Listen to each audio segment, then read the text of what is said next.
Hey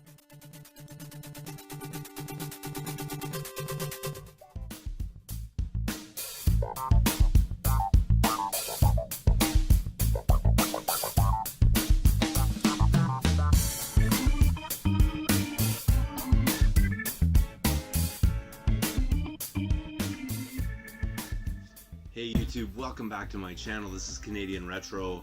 I've got another pickups video for you here. Some pretty exciting stuff. Overall, one thing I'm kind of questionable on, so you guys can tell me if I paid too much for this. I don't know. And you just got to remember, if you're watching this from somewhere else, this is in Canadian money, so I don't know if it's totally a great deal.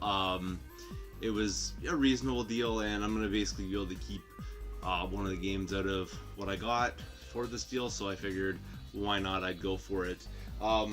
That being said, I'm going to jump right into this because I have quite a bit of stuff. Something that I just got in the mail today are a whole bunch of NES extension cables. I just wanted to have those for the November 4th live stream, which is coming up like really soon here. You know, for the Extra Life live stream, I just wanted to make sure I had some extension cables so we could sit back on the couch to play NES games, kind of thing. So that was something, I mean, I can't remember what I paid for those. I think it was like $6 for all 4 of them, kind of thing, all put together. So that was something that I got there just for that sake. And then this is kind of interesting. I don't know if you guys have ever seen this before. This is a link cable that would go with a Sega Saturn. So you would link up 2 systems. There's only like 4 or 5 games in the United States and Canada region that actually uses this cord, I think. I think there's more Japanese games that go along with this one.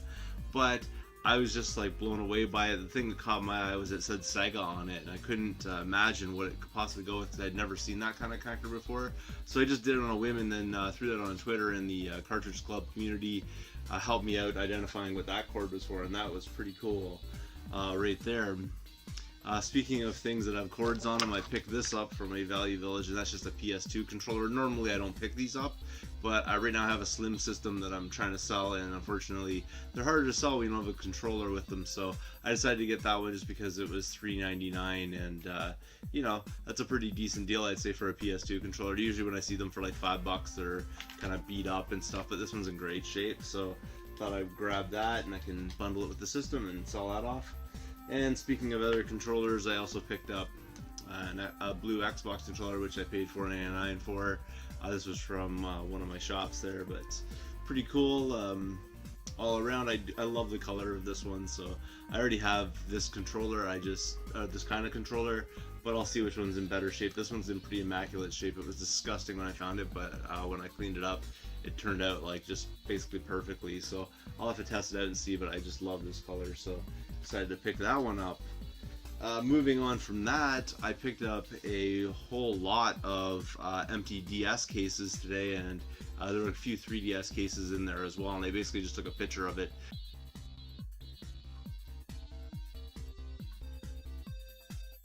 Because I'm trying to pack up down here, and I didn't want to have, you know, a whole bunch of stuff lying around. I'm trying to keep it as neat and organized as possible because there's a lot of things to do around my house right now. But what I did with that was I was able to complete one game, which was Pokemon Pearl version. So I had this loose, and now it's nice and minty and complete, so that can go into the collection proper kind of thing, which is really sweet. I was also able to upgrade the case on Kirby Superstar Ultra, so I had a little ding in my case, so, and I was missing the manual, so I was able to do that as well, because if you'll tell from the picture I took there that you know, there's a couple copies of that one in there, so pretty sweet right there.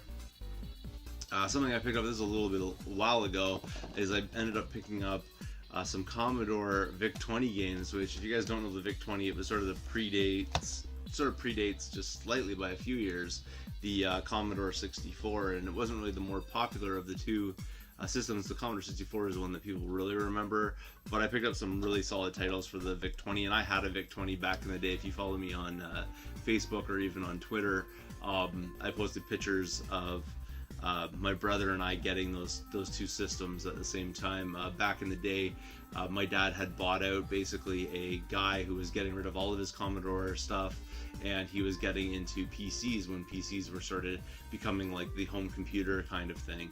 And so he was getting rid of all of his Commodore things that he had amassed, and what he did was, because I was younger, I got the Commodore 64, my brother got the I got the VIC-20, my brother got the Commodore 64, so I was sort of on my Commodore VIC-20 whenever my brother was, in his room or whatever. I didn't want to bother him because I was his little kid brother, so I was playing on that, and I used to code on that a little bit, and not really code, like I don't know how to write code, but I learned a lot about that basic program on VIC-20 just by copying out the codes out of the books and guides and things that you would find. You type in program and things would do that, and I basically went through that entire book typing in all the programs, testing out all the lines of code that they gave you, and it was really cool from back in the day. But the really highlight for the Commodore VIC-20 are some of the games here. So a really cool one here is Omega Race. I don't know if you know much about it. I'd say Google these and find videos or whatever based on these, but really cool right there. I also picked a copy of Clowns. It has this like weird mustard thing going on in the bottom. It's like all bumped up, and I can't really fix that. There's no way that I know to fix that. I don't know what's happened there. Maybe it got some sun or whatever. This is kind of cool because you don't really see cartridges like this too often. This is Grid Runner, and anything basically made by Jeff Minter is a quality title as far as I know. So pretty cool right there. Also, I had this one, which is Gorf. This is a really tight title too. I really enjoyed it. And then one I'd never played before was Avenger. So pretty happy to do that. And they were all they were $2.99 each, but I got one of them for free. So I ended up, I think it was paying like around $10 or something like that for all of those. Pretty cool. Little find there, and I never really see those things out in the wild. So I don't know if I'm going to get into the Commodore collecting, because that's a lot of space that I don't really have, especially when I move into my new place. So that's that for the Commodore things, though. So pretty cool. Moving on from there, I picked up something. This is sort of really random, but check this out. It's Mario and Rabbids Kingdom Battle, the official soundtrack. So I think this came with people that pre-ordered the game. The person who had this never opened it and then donated it to a thrift shop. So I don't know why you would do that, since this game basically just came out, but that's what they did. So I ended up scoring that, and that ended up being like $1, because normally the store charges I think $3 for CDs, but because I had a couple dollars off that I had accumulated in points, I ended up getting this for like $1, which is really cool. So I'll add that to my little soundtrack pile. Kind of neat right there to be able to find that in a thrift shop. I was kind of blown away that it would even show up already, but you never know, these things happen. Moving on, I also picked up for the PS3 a PlayStation Move Wonder Book of Spells. I'm not even sure what this game is necessarily all about, but this box is really beat up, but inside the contents themselves are like still sealed, like the game's sealed, the book's brand new. All the things are basically like wrapped in their plastic, so I don't know if they're new, but I mean, it looks like it, because the twist ties and everything look like it was done in the factory, so everything's in there. I really just picked it up for the PlayStation Move Eye and the what do you call them, those little wands or whatever they're called that come with them. But this is really cool right here, just because those things are new, and I know those two items together or whatever probably go for more than I paid for this, which was $10. So I thought that was a pretty decent score right there. And the next part of this was a day where I walked in and they just had a whole bunch of games for different systems. You think, usually if it's like a certain system, you'd find like a bunch of games for one, but I found basically games for 3 different systems this day. So the first one here is for the N64, and that's Perfect Dark, and I got that for $5, so really nice deal right there. And then I also picked up a copy of The Incredibles on the Game Boy Advance. This one here, I don't know a whole lot about. It looks kind of interesting from the the screenshots of it. I haven't really played it before or really checked out any reviews on it, but it is sealed, although I don't know if that's like a official seal or what going on there, but still a little dinged up and slightly crushed, but still a boxed GBA game is pretty neat to get right there. And then I picked this up, so it would be for my son, but I do enjoy these Lego games, that's for sure, and that's Lego sorry, the Lego Movie, the video game. Back when games still had manuals, I guess this one came with one. So pretty cool right there. Yeah, like I enjoy these Lego games. They're a lot of fun, and my son really enjoys them. So another one that we can get into. And then the last thing I picked up was a copy of Rad Racer on the NES Complete, which I did not have complete in my collection. I do have the loose cart, so it's kind of nice to get that, although it is unfortunately missing the 3D glasses that were in there, but everything else seems to be in there in the game itself.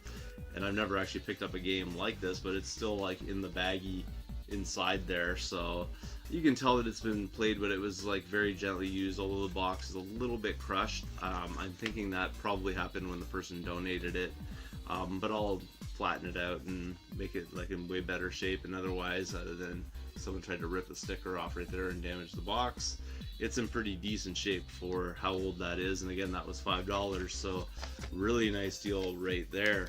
And then I think this was the last thing that I picked up, or at least that I have to show you this time around.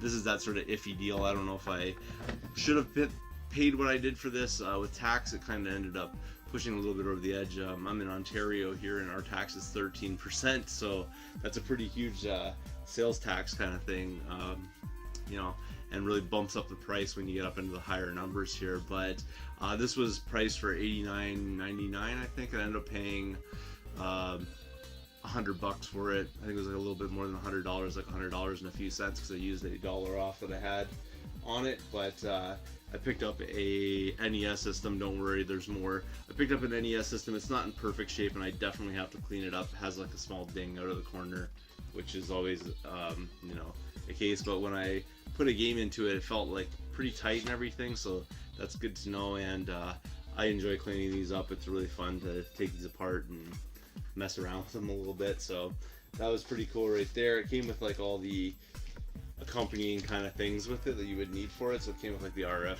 cable, the power supply. I haven't really tested any of this to know if it works or not, but it's there anyway. And then it came with two controllers, one of which is like kind of beat up in the cord, so I'm sure it works. It's just, it's been, the casing on that's been like sliced in probably 4, 5, 6 different spots.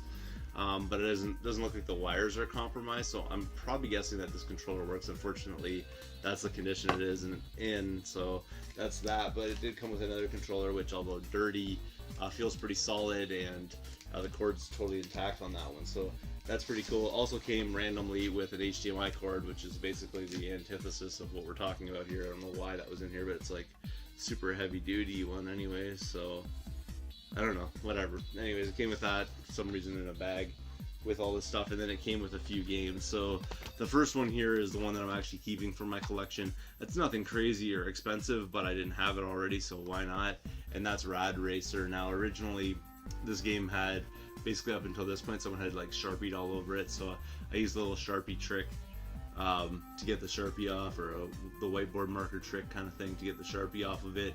It's not perfect. I still have a little bit of work to do, but you can still see like on the top of it there's still some Sharpie there, or that I have to work away at. But that was even worse too. I've also removed some of that, but I did not have this in my collection at all already, so that was kind of cool. And it's actually a pretty fun game to get, even though it's like super cheap right now. These other games came along with this bundle, so remember, including that game, the system and everything, I ended up paying $100 for the whole thing. Mario Bros. Duck Hunt, which is sort of a staple, that was actually inside the system when I grabbed it. Teenage Mutant Ninja Turtles, so not too bad. And unfortunately ripped bottom label with Mario 3, but this is always a staple, and I'm sure that will help to sell the system. And then The Adventures of Link, which isn't always everybody's favorite one, but is definitely something that people should have in their collection. It's not in perfect shape. I never really see these cartridges where they're like absolutely perfect, especially when you find them in thrift shops. But it'll require a little bit of cleaning, but it should look pretty decent, and I'll be able to recoup a little bit with that. Also came with Ninja Gaiden 2, so that's pretty cool right there. Again, I have this already, so I don't need to add this one to the collection. The label's not perfect on it, but it's, you know, it'll do kind of thing. And the last game in there was Castlevania 3 Dracula's Curse, which again I already have in my collection, so pretty cool right there. I don't know if $100 really is worth that. I know if I were looking, you know, on local sites or whatever, or Facebook groups right now. In my area, someone would be asking way more than that for this bundle, but to me, I don't know. At the same time, I should easily be able to sell everything for 100 if I really needed to, and I'd end up being able to keep this game for free, which I think is really the name of the game. Sometimes you have to do that just to get little gains, you know, here and there. But that being said, that's everything I found this time around. Thanks again for watching. If you haven't subscribed yet, please do. Feel free to thumbs up this video, comment down below, and I will see you all later.